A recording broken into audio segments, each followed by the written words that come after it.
आज से पितृपक्ष शुरू। 2 से 17 सितंबर तक पितृपक्ष रहेगा। धर्म ग्रंथों में कहा गया है कि तीर्थों में जाकर श्राद्ध करने का विशेष महत्व है, लेकिन आपातकाल या महामारी के कारण अगर श्राद्ध ना कर पा रहे हो तो विशेष चीजों के साथ ही आसान तरीके से घर पर ही श्राद्ध किया जा सकता है। घर पर ही कर सकते हैं श्राद्ध और तर्पण। श्राद्ध वाली तिथि पर सूर्योदय से पहले उठकर नहाएं और जब तक श्राद्ध कर्म ना हो तब तक कुछ ना खाएं। सिर्फ पानी पी सकते हैं। दोपहर 12 बजे के आसपास श्राद्ध किया जाता है। दक्षिण दिशा में मुंह रखकर बाएं पैर को मोड़कर बाएं घुटने को जमीन पर टिकाकर बैठ जाएं। इसके बाद तांबे के चौड़े बर्तन में जौ, तिल, चावल, गाय का कच्चा दूध, गंगाजल, सफेद फूल और पानी डालें। हाथ में कुशा घास, फिर उस जल को दोनों हाथों में भरकर सीधे हाथ के अंगूठे से उसी बर्तन में घिराएं। इस तरह 11 बार करते हुए पितरों का ध्यान करें। महिलाएं शुद्ध होकर पितरों के लिए भोजन बनाएं। पितरों के लिए अग्नि में खीर अर्पण करें। इसके बाद पंचबली यानी देवता, गाय, कुत्ते, कौवे और चींटों ये भोजन सामग्री अलग से निकाल लें। इसके बाद ब्राह्मण भोजन कराएं और श्रद्धा के अनुसार दक्षिण या अन्य सामग्री दान करें। श्राद्ध यानी पितृयज्ञ के 16 दिन।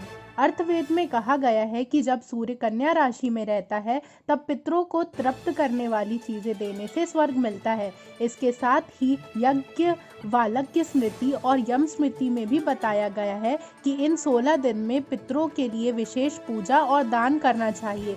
इनके अलावा पुराणों की बात करें तो ब्रह्मा, विष्णु, नारद, स्कंद और भविष्य पुराण में बताया गया है कि श्राद्ध पक्ष के दौरान पितरों की पूजा कैसे की जाए।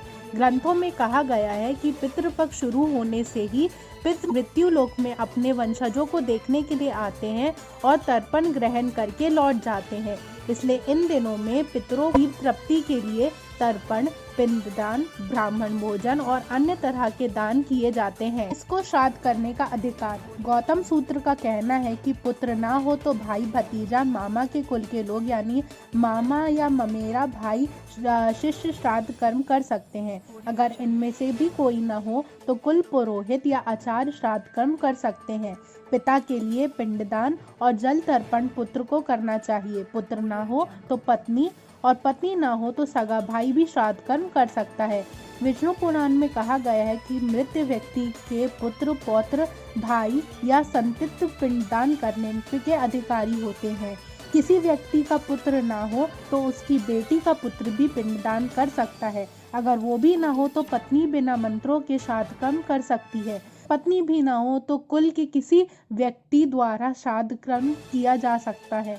माता पिता कुंवारी कन्याओं को पिंडदान कर सकते हैं। शादीशुदा बेटे के परिवार में कोई श्राद्ध करने वाला ना हो तो पिता उसको भी पिंडदान कर सकता है।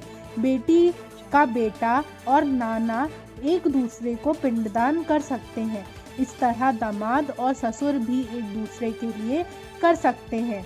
अगर आपको हमारा वीडियो पसंद आया हो तो कृपया इसे लाइक, शेयर और सब्सक्राइब करना ना भूलें। साथ ही बेल आइकन को भी दबाएं ताकि हमारे नए वीडियो की अपडेट आप तक पहुंच पाए।